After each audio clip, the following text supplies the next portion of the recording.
Bienvenue au cœur de la ville de Valenciennes, la place d'Armes. Ce vaste quadrilatère constitue le centre de la vie communale dominé par l'élégante façade de l'hôtel de ville. La place d'Armes est avant tout le lieu de rencontre et de vie sociale de la ville. On y trouve de nombreux commerces, notamment le marché. C'est également ici que se déroulent les grands événements qui marquent la vie des Valenciennois. Près de l'entrée de l'actuelle rue de Famars s'élevait un beffroi.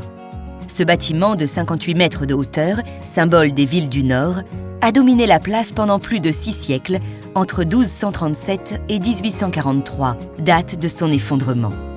Aujourd'hui s'élève à cet emplacement l'œuvre de Jean-Baptiste Mettet. Ce nouveau beffroi aiguille, inauguré en 2007 pour marquer la fin des travaux de rénovation du centre-ville, symbolise la renaissance économique de Valenciennes. L'hôtel de ville est le bâtiment principal de cette place. C'est en 1277 que fut construite à cet emplacement la maison échevinale, autrement dit, le lieu où se réunissait le conseil échevinal de la ville.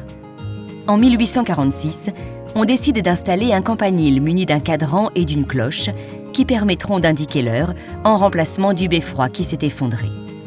La façade que nous voyons actuellement a été réalisée entre 1867 et 1870 sous le contrôle de l'architecte Jules Battigny.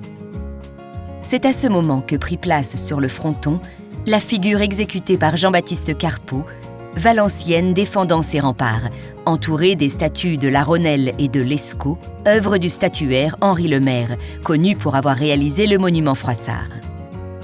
Malheureusement, l'original de la statue de Carpeaux fut détruite lors de l'incendie de mai 1940 qui commença dans le campanile. Pendant plusieurs années, les Valenciennois ne verront plus que la façade meurtrie de leur hôtel de ville.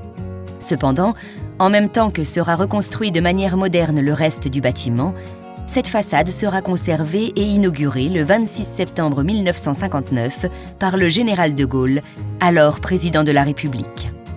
Juste à côté de l'hôtel de ville se trouvait l'ancien théâtre de Valenciennes. Cette salle de spectacle fut également détruite lors de l'incendie de mai 1940. Sa façade, toujours debout suite à l'incendie, fut quand même jetée à bas sur décision de l'occupant.